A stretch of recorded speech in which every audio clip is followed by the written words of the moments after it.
자아 실현과 소원 성취로 포장된 가짜라는 제목으로 하나님 말씀 증거하도록 하겠습니다. 갈라디아 1장을 보면은 다른 복음은 없다, 그런 메시지가 있습니다. 저는 궁금한 게 이거였습니다. 우리 크리스찬에게 주는 말씀인데 복음이 있는데도 불구하고 다른 복음이 아는 거 아닙니까? 근데 그걸 왜 이렇게 따라다니나? 그게 왜 이렇게 강한 메시지가 있나? 엄하게 얘기하잖아요. 저주를 받을 거라고. 갈라디아 1장 7절 보니까 다른 복음은 없다. 8절. 우리나 혹은 하늘로부터 온 천사라도 우리가 너에게 전한 복음 외에 다른 복음을 전하면 저주를 받을지어다. 엄청나게 세게 얘기를 합니다. 그런데도 불구하고 다른 복음을 따라가는 크리스찬들이 많다라는 거 아니에요. 이유가 무엇입니까? 수요가 있기 때문에 그렇습니다. 전하는 사람도 수요가 있으니까 전하는 거예요. 만약에 다른 복음을 전거해서 아무도 안 들으려고 그런다 그러면 뭐하러 다른 복음을 전하겠습니까? 다른 복음을 전하면 크리스찬들도 좋아한다는 거예요. 그리고 기뻐한다는 것입니다. 그래서 10절에 나오잖아요. 갈라디아 1장 10절. 사람들에게 기쁨을 구하랴. 내가 지금까지 사람의 기쁨을 구하였으면은 그리스도의 종이 아니다. 그러니까 사람에게 좋게 하랴, 하나님께 좋게 하랴. 하나님 말씀 따라야 된다, 그런 얘기 아니에요. 그러니까 이걸 전제로 해야 됩니다. 우리 내면에는 다른 복음을 따르려고 하는 욕망들이 있다라는 거예요. 유혹들이 있다라는 거. 나는 아니야, 그러면 안 되고, 그런 위험성이 있기 때문에 항상 경계하고 또 경계해야 된다라는 것입니다. 한번 보겠습니다. 1절을 읽겠습니다. 시작. 가난하여도 성실하게 행하는 자는 입술이 패역하고 미련한 자보다 나으니라. 이거 요약하면 이게 우리의 상식과 욕심하고 일치합니까? 성실한 가난이죠. 가난하여도 성실하게 행하는 자. 성실한 가난. 아주 성실하게 에메트, 하나님의 성실을 가지고 살아갔는데 가난해요. 반면에 입술이 패역하고 미련한 자. 이게 뭐 거짓된 부자라고 생각하면 되죠. 거짓된 인생을 사는데 부자예요. 여러분은 뭐가 복이라고 생각하십니까? 가난한, 성실한 가난, 거짓된 부자. 되게 후자를 더 복받았다 그러지 않아요? 말은 안 하죠. 저거 개판으로 사는데 복받았네. 뭐 이런 느낌을 받지 않습니까? 성실한 가난한 사람들은요, 교회 안에서도 내가 이런 말 하는 거 많이 들었습니다. 주변머리가 없다. 뭐 실속이 없다. 심지어 어리석다 그러는 것도 들어봤어요. 아, 예수 저렇게 믿어서 어리석어. 참 그거 하나님을 대적하는 것과 똑같은 말인데. 반면에 거짓된 부자는 어떻습니까? 영리하다, 순발력이 뛰어나다, 세상 물정에 밝다. 좋다는 뜻으로 얘기합니다. 우리가 지금 사는 게 자본주의 사회인데 돈으로 측정하는 사회 아닙니까? 이게 세상의 기준 아니에요. 결혼을 앞두고 신랑 소개를 하는데 돈으로 소개하죠. 그래서 어떤 직업을 가졌냐, 어떤 회사를 다니나, 연봉은 얼마냐, 뭐 부모님 노후는 준비됐느냐, 뭐 말만 다른 거지 다 보면 다 돈이에요. 돈. 그래서 그게 준비가 되면 유능하고 능력 있고 준비되었다 그러고 영리하다 이렇게 얘기합니다. 크리스찬은 다른가? 다르지 않다는 것입니다. 그럼 우리도 다른 복음에 빠질 가능성이 있다라는 것입니다. 오늘 핵심이 2절인데 그래서 2절을 읽겠습니다. 시작. 지식 없는 소원은 전하지 못하고 발이 급한 사람은 잘못 가느니라.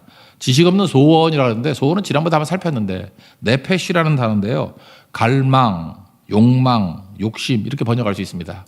지식은 하나님의 말씀이니까 말씀 없는 욕심은 선하지 못하다. 선이 뭐예요? 끝이 좋다는 거 아니에요? 끝이 좋지 못하다. 그러니까 말씀 없이 자기 욕심대로 살아가면 끝이 망한다라겠죠. 과정이 뭐냐? 발이 급한 사람은 잘못 가느니라. 조급함이 있다는 것입니다. 발이 급해요. 그래서 자기 욕심으로 사는 사람들은 뭐가 그렇게 급해? 그래서 하나님의 부르심 기다리고 뭐 버티고 견디고 하는 믿음이 없이 발이 조급합니다. 그래서 자기 살 길을 자기가 찾는다고 가는데 필경은 망하는 거죠. 그래서 기독교 메시지는요, 우리 잠깐만 자아실현이라고 생각하는데 자아실현은 아닙니다. 우리 무슨 자아실현이에요? 자기 부인이지. 아무든지 나를 따라오려거든 자아실현을 하고 그러지 않고 자기를 부인하고 자기 십자가를 지고 나를 따를 것이다. 그렇게 말씀하지 않습니까? 메슬로우 얘기잖아요. 에이브라함 메슬로우. 메슬로우는 인간에게는 욕구 때문에 움직인다. 뭐 사회학자니까 이렇게 말할 수 있죠. 욕구 5단 계설.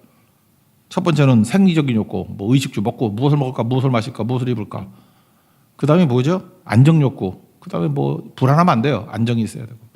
그 다음에는 인정받고. 그 다음에 존경받고. 마지막 5번째가 뭐예요? 자아실현. 그래서 우리는 알게 모르게 이걸 그냥 받아들입니다. 인간의 가장 고상한 모습은 자아를 실현하는 거야. 근데 자아 실현이 사실 내 뜻 아니에요? 내가 원하는 거 되는 거 아니야? 입신양명 그런 거 아닙니까? 그러니까 자아실현이 사실은 성경의 내용도 아닌데 예수님을 이용해서 자아실현을 하고자 하는 거죠. 그러니까 기복신앙이죠. 기복과 팔복 그럴 때 기복은 내 뜻 이루는 거 아니에요. 내 욕심 이루는 거 아니에요. 팔복은 나도 나를 잘 모르는데 하나님의 부르심에 순종하는 거고 나를 만드신 하나님이 내게 가장 좋은 걸 주신다. 나는 모른다죠. 그래서 부르심 따라 순종하며 살겠습니다. 그게 팔복의 인생인데 우리는 계속해서 자아실현 또는 소원 성취 그걸 위해서 믿음을 갖는 거죠. 그러니까 뭐야? 뒤집어 얘기하면 자아실현과 소원 성취가 안 되면은 얼마든지 주님 버릴 수 있죠. 그게 무슨 믿음이야? 배교지. 근데 자기는 믿음을 저버렸다고 생각하지 않아. 좀 다른 길을 찾는다고 생각하고 맨날 목말라가지고 자기를 찾아갑니다. 자아실현의 내용이 무엇입니까? 제가 생각해요. 결혼, 취업, 뭐 아기 낳는 거, 자녀, 그다음에 좀 나이 들면 건강. 이 다 내 게 아니에요? 결국은 이걸 하나님이 혹시라도 안 준다. 이걸 갖다 유보해서 뭐 훈련 이후에 나중에 준다. 그러면은 분노해요. 내가 예수를 오래 믿었는데 내가 이 교회를 어떻게 섬겼는데 성교하며 섬겼는데 결혼도 안 되고 취업도 안 되고 자녀도 안 되고 건강도 잃고 분노하다 실망하고 그럼 그 다음 뭘 하죠? 자기 선택의 길을 간다고. 내가 뭐 하나님이 안 주면 내가 찾으면 되지. 그게 뭔데? 그거 배교라 그러지 않아요? 여러분 사무엘상 13장에 보면 사울왕이 나옵니다. 사울왕은 나쁜 놈이죠. 나하고는 관계가 없다고 생각하는데 사울왕의 생각이 이거예요. 하나님 섬겼습니다. 뭐 예배 안 드린 게 아니잖아요. 제사 드렸잖아요. 그런데 블레셋이 쳐들어옵니다. 이스라엘 백성이 최초의 상비군을 조직했는데 3,000명이에요. 아니 국가의 군대가 3,000명이 말이 됩니까? 블레셋은 여기 보니까 병거만 3만이에요. 탱크를 3만 대를 갖고 오고 그 다음에 마병, 기마병이 5천, 6천. 보통 그 보병이라 그러죠. 이렇게 걸어다니면서 싸우는 애들 10배라 그래요. 그래서 한 6만 명 정도 되는 거예요. 6만 더하기 3만 더하기 6천, 한 10만 명쯤 됩니다. 9만 6천인데 기록에 의하면 3천 명인데 10만 명. 이것도 게임이 안 되는데 사무엘이 일주일째 안 옵니다. 늦게 옵니다. 기다리지를 못해요. 그랬더니 3천 명이었던 사람이 성경 보니까 600명 남았어요. 2,400명이 뺑소니 쳤어. 그러니까 뭐예요? 불안해서 다 도망친 거라고. 그러니까 사울이 우리는 보통 그렇게 생각하죠. 제사장만 드려야 될 제사를 사울왕이 직접 드려서 그렇다. 성경은 그렇게 써 있지는 않아요. 기다리지 못했다요. 기다리지 못했다. 발이 급한 거죠. 조급함. 그러니까 사무엘이 와서 같이 예배를 드려야 된다라고 했는데 기다리지 못했다예요. 정확히 말하면. 그러니까 발이 조급해지는 거죠. 신박한 방법 찾고 아이디어 찾고 내가 찾지 뭐 내가 선택하지. 그게 사울의 길이라니까요. 사울왕의 길. 망했잖아요 이걸로. 근데 우린 그걸 뭐 큰 배교라고 생각도 안 하고 나쁘다고 생각하지도 않습니다. 이거 100% 망하거든요. 택한 백성이라고 이거 100% 망해요. 그리고 죽도록 고생하다가 이제 돌아오겠지 나중에. 한 5년 10년 지나고 피투성이 돼서. 그런 게 우리 탕자 이야기 아니에요? 3절 읽겠습니다. 사람이 미련함으로 자기 길을 굳게 하고 마음으로 여호와를 원망하느니라. 지가 미련한 거예요. 이거는 미련해서 스스로 길을 굳게 한 거잖아요. 말이 뭐 이런 거지. 망한다는 거 아니야. 이 길 가면 망한다. 그러면 내 탓이요 이래야 될 건데 또 하나님은 원망합니다. 꼭 보면 망하는 패턴들이 있어요. 자기가 미련해서 망했는데 꼭 원망을 해. 미련한 선택을 해서 결혼도 안 되고 취업도 안 되고 자녀도 안 되고 건강도 안 되고 그러면 내 탓입니다. 내가 줄을 떠났습니다. 뭐 이래야 되는 건데 적어도 당장 그거라도 하잖아요. 원망, 불평 이런 겁니다. 데살로니가전서 5장에 의하면 반대 인생을 하자. 항상 원망하라. 쉬지 말고 불평하라. 범사에 낙심하라. 그래서 얼굴을 딱 보면 알아요. 얼굴에 낙심이 써 있어. 낙심. 웃지도 않고 뭐 불만에 가득 차 있고 그런 사람들은 꼭 머리도 안 감는가 봐. 맨날 모자 팍 눌러 쓰고 나오고 얼굴 안 보여주려고. 자기도 아는가 봐. 지 얼굴이 마귀 얼굴인지. 그렇게 돼버린다는 것입니다. 괜찮습니다. 오늘 또 모자 쓰고 오신 분 그건 아니고 머리 안 감아오겠지. 이 작은 불순종 하나하나가 쌓여가지고 인생 망하는 거예요. 사울에게 이게 뭐 딴 건지 아십니까? 남자분들은 경험할 거예요. 수염 나잖아요. 면도하죠, 면도. 수염 깎는데. 수염하고 면도날과의 관계를 아십니까? 수염의 강도보다 면도날의 강도가 50배가 강합니다. 뭐 우리 한국 걸로 합시다. 도르코라 그러면 50배 강해요. 50배 강하다고. 신기하잖아요. 50배나 강한데 한 일주일 정도 지나면 면도날이 무뎌지지 않습니까? 원래 면도날 어떻게 만듭니까? 좋은 거 만들면은 금속으로 다이아몬드, 탄소 코팅하듯이 되게 잘 만든 거예요, 그거. 엄청 센 거거든요. 여러분들 개인적으로 볼 때 수염 하나 하고 그 강도를 높인 탄소 강도 높인 그 면도날하고 비교하면 면도날이 이기죠.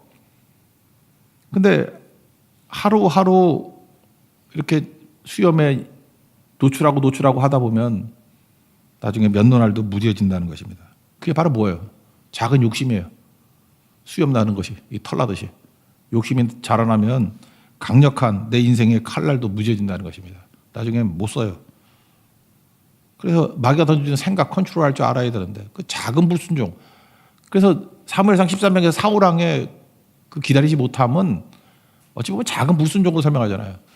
그때부터 떵기부터 알죠. 그러다가 망한 거예요. 그러다가. 그러니까 사무엘상 13장 정도 나오면은 딱 끊어버리고 이제는 항상 기뻐하라. 쉬지 말고 기도하라. 범사에 감사하라. 하나님만 의지하라. 그렇게 나가야 되는 건데요. 지식 없는 소망은 욕심이라 그랬죠. 호세아 4장 6절에 비슷한 말씀이 있죠. 내 백성이 지식이 없으므로 망하는도다. 거기서 지식은 뭡니까? 여호와를 아는 지식이죠. 그게 말씀이죠, 말씀. 예수님도 인용했어요. 마태복음 13장에 우리가 내가 죄인을 위해서였고 건강한 자에게는 의사가 필요 없고 병든 자에게 의사가 필요하다. 그래서 우리가 병자로 사야 된다, 죄인으로 사야 된다라고 하는 말씀을 인용할 때 이렇게 인용을 하십니다. 너희는 가서 내가 긍휼을 원하고 제사를 원하지 아니하노라 하신 뜻이 무엇인지 이해하라고. 이게 호세아 6장 6절이거든요. 여기는 긍휼 제사 이렇게 하는데 여기는 인애라고 나와요. 나는 인애를 원하고 제사를 원하지 아니하며 번제보다 하나님을 아는 것을 원하노라. 그러니까 여기서 긍휼이 구약 성경에서는 뭐로 기록되어 있어요? 인애, 헤세드로 기록되어 있어요. 헤세드. 이때 헤세드는 사랑이라기보다는 은혜에 가까워요. 은혜. 내가 은혜 구하는 자를 원하고 그래서 나를 불쌍히 여겨주세요. 그게 긍휼 아니에요? 나 불쌍히 여겨주세요. 죄인입니다. 은혜해 주세요. 그 제사가 아니라 은혜 구하는 자를 원한다. 불쌍히 여겨달라는 그 자세를 원한다. 근데 우리는 그게 아니죠. 똑똑해서 하나님이 안 주시면 내가 찾아 나서지. 선택의 인생. 하여튼 선택의 인생으로 가면 벌써 잘못된 길인데 그게 쌓이면은 수염이 면도날 무디게 만들듯이 인생에 한 1년쯤 지나봐요. 인생의 날이 다 나가가지고 이 나간 면도칼 같은 그런 모습이 돼버려. 버리죠, 버림. 아무것도 아니죠. 그러니까 우리가 하나님 앞에서 해야 될 일이 뭐냐? 우리가 필요하니까 기다리는 과정을 준 거라고요. 필요하니까 버티라, 견디라, 애무나 그게 믿음 아니에요. 여러분 잔챙이로 살 거예요? 어떤 때는 나를 그냥 강력한 종으로 만들기 위해서 견디고 견뎌라, 기다리고 기다려라, 말씀 붙들고 이겨라. 그거 아니에요. 근데 못 견디겠으면 하고 조급한 발을 가지고 내가 선택하지 말지. 그게 망하는 길인데 그게 갈라디아 1장에 나오는 다른 복음이에요. 다른 복음에 따라가는 거고 사울왕의 길이 다른 복음이라고요. 내가 복음을 부끄러워하지 아니하니 그러잖아요. 그러니까 부끄러움 같이 보여요. 세상 사람들 앞에는. 근데 구원을 주신 능력은 복음밖에 없잖아요. 그걸 붙들어야 되는 건데. 여러분 잘못 천재 그런 거 없습니다. 믿음은 절대 천재가 아니에요. 믿음은 과정을 통해서 나오는 겁니다. 그래서 불로 연단하여도 없어질 금보다 더 귀하다 그러잖아요. 믿음은 저절로 나오는 게 아니에요. 저는 옛날 사람에서 그런지 모르지만 달리기 잘하는 사람 그러면 우사인 볼트 몰라 이게 볼티지 그런 게 생각나서 이제 우사인 볼트가 생각나요. 우사인 볼트가 아직도 기록이더라고. 9.58초. 여러분 곱하기 2죠. 18초에도 잘 못 들어오죠. 9.58초. 그러니까 내가 이거 보니까 속도감이 와요. 시속으로 따지면 38km예요. 38km면 어느 정도냐면은 자전거, 로드 자전거 있죠. 이렇게 구부러진 거, 드롭바로 된 거. 그걸로 웬만한 사람 죽어라 밟아야 38km 나와. 그래서 내가 38km가 얼마나 빠른지를 알겠는데 로드 자전거 속도보다 더 빠른 거예요. 우사인 볼트가. 엄청 빠르죠. 근데 그에게는 두 가지 약점이 있었어요. 첫째, 키가 너무 커요. 키 크면은 이게 행동 반경이 커서 100m 이길 수가 없잖아요. 키가 196이에요. 이렇게 키 큰 100m 선수가 없다고. 처음에 400m 나갔다가 안 맞는가 봐요. 그래서 안 됐다. 200m 갔더니 또 안 되고. 그러다가 100m 온 거예요. 키가 약점이었다고. 또 하나. 그러니까 그 사람은 노력했습니다. 노력해서 자기가 우리 같으면 부르심이잖아요. 근데 자기는 자기의 부르심이 뭔지를 명확히 아는 데까지 시간이 걸렸어요. 400m, 200m, 100m까지. 그리고 척추 측만증에 걸렸습니다. 그래서 이게 밸런스가 안 맞는 거예요. 밸런스가 맞아야 이거 뭐 0.1초 차이로 뭐 들어가고 나가고 하는 거니까. 재활을 하는데 코어 훈련이라고 그러죠. 이게 허리 근육. 척추 측만증이 있어가지고 허리 힘으로 이걸 맞추는 거죠. 우리 하정무 성도님은 정형외과 의사니까 잘 알겠네. 이 코어 훈련. 그걸 잘해서 막판 스퍼트가 훨씬 강해졌대요. 그러니까 척추 측만증이 그걸 이기려고 하는 그 근육 운동이 그러고 막판 스퍼트. 그래서 우샤인 볼트 비디오 같은 거 한번 보십시오. 막판 한 15m에서 폭발적인 능력으로 뛰어가요. 이거 뭐냐? 이 허리 능력이에요. 코어 근육의 강력함. 그래서 이겨냈잖아요. 나는 우샤인 볼트를 보면서 느끼는 게 뭐냐? 믿음하고 똑같구나. 우리 믿음이 불리한 조건들, 연단들 다 이겨내고 하다가 우샤인 볼트 같이 세계 신기록 믿음 갖는 거예요. 아, 큰 믿음이 이렇게 나오는 거라고. 근데 잔챙이들은 어때요? 맨날 선택하고 피해나가고. 그놈의 이 땅의 것이 뭐 중요하다고. 결혼, 취업, 자녀, 건강 이거에 매달려가지고 그걸 예수님을 통해서 이루겠다고요? 이게 무슨 믿음이에요? 소원을 두고 행하시니라 빌립보서에 나오죠. 그 소원이 자기 소원이 아니에요. 하나님의 소원이지. 하나님의 기쁘신 뜻을 우리에게 소원을 두고 행하신대요. 그 소원은 하나님의 뜻이라고요. 이게 믿음이죠. 근데 우리는 세상의 흐름에 편승을 합니다. 그래서 다른 복음을 추구한다는 것입니다. 4절, 6절, 7절 보면은 이거 이렇게 하면 부자 된다. 그래서 부자 돼야 된다라고 하는 메시지라고 하면 1절하고 충돌하잖아요. 성실한 가난이 더 복이 있다며. 근데 여기가 그러면 벌써 1절하고 4, 6절, 7절. 그러니까 4, 6, 7절은 무엇입니까? 세상 논리는 이런 거다라는 거예요. 근데 우리 크리스찬들이 이 길을 따라가야겠니? 근데 우리는 이걸 발레로 든 걸 갖고 이거 줄을 그어가지고 이러므로 처세소를 잘 배워서 이렇게 살아야 돼. 그렇게 이해를 한다고요. 한번 봅시다. 4절, 6절, 7절, 5절 빼고 4절, 6절, 7절 읽겠습니다. 시작. 재물은 많은 친구를 더하게 하나 가난한 즉 친구가 끊어지느니라. 너그러운 사람에게는 은혜를 구하는 자가 많고 선물 주기를 좋아하는 자에게는 사람마다 친구가 되느니라. 가난한 자는 그의 형제들에게도 미움을 받거든 하물며 친구야 그를 멀리 아니하겠느냐. 따라가며 말하려 할지라도 그들이 없어졌느니라. 나는 그 7절 뒤가 너무 웃기더래. 따라가면서 말하려고 해도 없어졌대. 돈 없으면요, 이렇게, 야, 만나자 그러면 꼭 바쁘대. 그리고 만나고 난 다음에 또 없어졌다 그러고. 어려움 당해봐요. 어려움 당하면 이 거지 같은 놈들 다 사라져. 그러므로 뭐 최고의 복수는 부자 되는 거예요? 최고의 복수는 성공하는 거예요?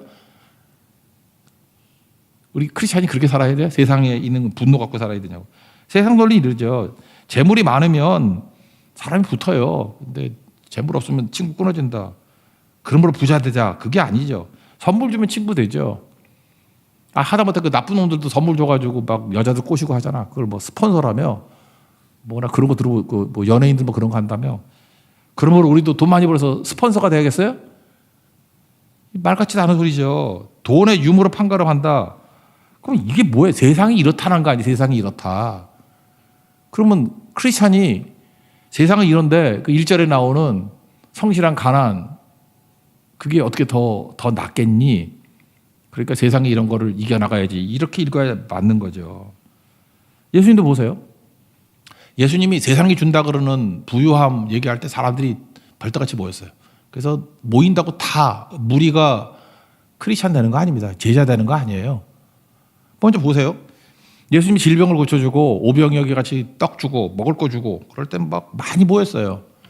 여러분 어디 가보면요. 그 남자들보다 애들이 더 많아요. 옛날에 애들 엄청났어.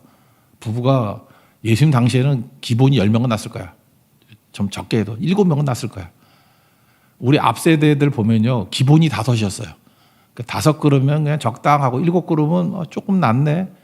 우리 외갓집은 12이었어요. 12. 그렇다고. 우리 할머니도 낳기는 9명 낳대. 4명은 죽고 뭐 이래가지고. 옛날엔 그냥 피임이 없으니까 그냥 막 난 거예요. 계속 났다고. 그러니까 애들이 엄청 많을 거 아니에요. 그러니까 남자만 5천 명이라 그러면 여자 아이들 합치면 한 2만 명쯤 모였다고.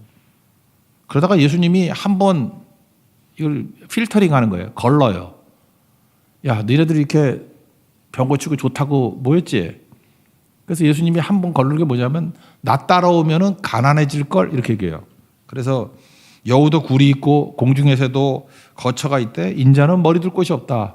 이거 말 어렵게 생각하지 말고 나 거지야. 나 집도 없어. 그랬더니 많이 갔어요. 그러니까 똑같아요. 지금도 이렇게 예수 믿으면 자기를 부인하고 자아실현이 아니야. 자기 부인하는 거야. 나 가난하거든. 그러니까 많이 갔어요. 그래서 예수님이 내가 볼 때 약간 웃으면서 얘기할 것 같아. 제자들에게 너희도 가려느냐? 그랬더니 베드로가 영생의 말씀이 주께 있사오니 어디로 가겠습니까? 그러니까 제자지. 제자는 가난해지면 갈래? 여기는 버텨요. 그러다가 한 번 더 나오죠. 십자가 앞에서는 다 도망쳐. 거기서는 믿음 좋은 여자들만 남아. 그 여자들을 존경해야 돼요. 남자들이 비겁한 놈들이야. 다 도망쳐 버려요. 그래서 가난으로 필터링하고 십자가로 필터링을 해요. 이게 예수님 나를 따라오거든 자기를 부인하고 이게 가난 아니에요? 자기 십자가를 주고 이게 십자가 아니에요? 필터링하니까 다 떠나가 버렸다는 거죠. 그러니까 세상의 기준으로 놓고 볼 때는요. 복음은 미련해 보이는 거예요. 고린도전서 1장 18절 십자가의 도가 멸망하는 자에게 미련한 것이고 구원 받는 우리에게는 능력이다. 그다음부터 우리 전도하는 거 이게 미련해 보이는 거죠. 야 미치겠다. 난 결혼도 안 되고 뭐 취업도 안 되고 뭐 건강도 없고 자녀도 안 생기고 하는데 뭔 놈의 선교야 선교. 그때 하나님이 뭐라 그래요? 전도에 미련한 것으로 믿는 자들을 구원하시기를 기뻐하시느니라. 그러니까 전도는 항상 미련해 보여요. 그러니까 여러분이 전도 선교가 미련해 보이면 여러분 망할 짭니다. 크리스찬 아니에요 그거. 벌써 여러분들 믿음이 기복에 빠져 있기 때문에 그래. 그러니까 머리 팽팽 돌지. 어떻게 하면 결혼 잘하고 어떻게 하면 취업 잘하고 어떻게 하면 자녀 낳고 어떻게 하면 건강할까. 그 길 찾아가련다. 스스로 미련한 짓 하면서 망하고 난 다음에 하나님 원망한대. 그 다음 기다릴 게 뭐예요? 원망할 것만 기다리고 있겠죠. 그래서 확인 사살. 그게 다른 복음입니다. 갈라디아 1장에 나오는 거. 뭔 얘기가 아니죠. 내 이야기자, 우리 주변 이야기자. 이 얘기를 듣는 순간에 내 과거의 행동이 생각나고 누가 생각나. 누구. 결말까지 다 생각나. 딴 사람이면. 그래서 도박과 마약과 믿음 저버리는 배교는 같다 그러잖아요. 도박하는 사람, 뭐 특별히 요즘에 마약 같은 게 많다 그러는데 마약하는 사람한테 물어보면은 꼭 그래요. 내 의지로 멈출 수 있어. 그러니까 내 의지로 멈출 수 있다는 게 뭐냐? 자기를 믿는 거잖아요. 자기는 중심을 잃지 않았다라는 거예요. 나는 안 헷갈려. 그래서 마약하는 사람, 지금은 내가 기분 좋아서 하는 거지만 내일이고 모레고 내가 안 한다고 하면 안 할 수 있어. 그러면 누가 중독이라 그래 그걸. 안 할 수 없으니까 중독이지. 도박도 마찬가지예요. 화투 치고 뭐 이런 거 하는 거, 뭐 도리지꽃땡 이런 거. 그거 안 하면 되지. 여러분들 중독이 안 됐으니까 안 하면 되는 거야. 근데 그거 안 한다고 손가락 자르니까 발가락을 한대잖아요. 중단 못 해요. 똑같이 배교, 믿음 저버리는 거 언제든지 죽게 돌아올 수 있을 것 같죠? 처음 믿음 생각하면서 내가 어려움 나가면 주님 찾고 기도하고 금식하고 고백해가지고 뭐 그런 거 하잖아. 죽기 직전에 개판 치고 살다가 예수님 나 구원해 주세요. 예수님 믿습니다. 그러면 멋대로 살다가 구원은 구원대로 받고. 그건 뭐가 똑같으냐 하면요. 마약 중독자가 내가 의지로 끊을 수 있어 하고 똑같아요. 목사 임종 마지막 그 고백 듣잖아요. 믿습니다. 그거 못해요. 못하고 죽어요 그냥. 그게 쉬운지 알아요? 지금 고백할 사람이 마지막에도 고백하는 거지. 못한다니까. 또 실험해 보실래요? 실험하고 지옥 갈래요? 못한다니까요. 다시 말씀드립니다. 도박, 마약, 배교는 똑같습니다. 내가 할 수 있다고 생각을 해요. 못합니다.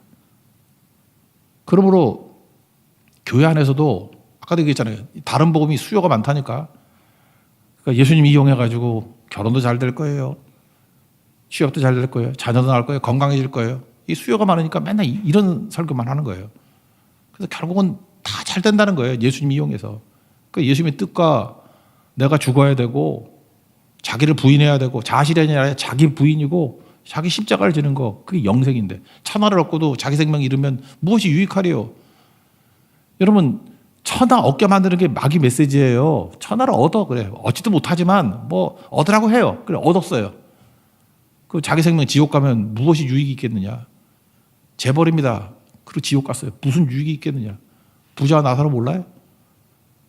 그게 다른 복음이라고요. 다른 복음은 철저히 끝을 안 보는 겁니다. 지금만 보는 거예요. 자기 욕심을 채워주는 거예요. 그러니까 우상숭배가 다르지 않습니다. 우상숭배는 자기 욕심 채우는 거거든. 그래서 우상숭배자라고 하면 펄펄 뛰어. 내가 뭐 교회 다녔지 뭐 내가 우상숭배냐? 그게 우상숭배라니까요. 자기 뜻대로 사는 거. 그래서 그런 것들을 수요가 많다고 증거하고 그거를 따르고 하는 것들을 뭐라 그래요? 거짓 증인, 거짓 증거, 거짓 교회, 거짓 믿음. 5절, 9절 읽겠습니다. 5절, 9절. 시작. 거짓 증인은 벌을 면하지 못할 것이요. 거짓말을 하는 자도 피하지 못하리라. 9절. 거짓 증인은 벌을 면하지 못할 것이요. 거짓말을 뱉는 자는 망할 것이니라. 거짓 증거하면 목사도 벌 받고 망한다는 거예요. 우리도 마찬가지죠. 말씀 붙들어야죠. 미련한 길 걷지 말고 온천을 얻고도 자기 목숨을 잃으면 무엇이 유익하리요? 영원한 생명은 무엇입니까? 오늘도 그거예요. 우리는 내 인생 모릅니다. 나보다 나를 더 잘 아시는 분이 있어요. 제발 여러분 유혹 가운데 빠지지 마. 선택으로 살면 망해요. 부르심으로 살아야 된다니까. 부르심은요. 주님이 부르시는 대로만 순종하다 보면 그게 자기 부인이 되고 그게 자기 십자가가 돼요. 그리고 부르심은 기다리는 거 아니에요.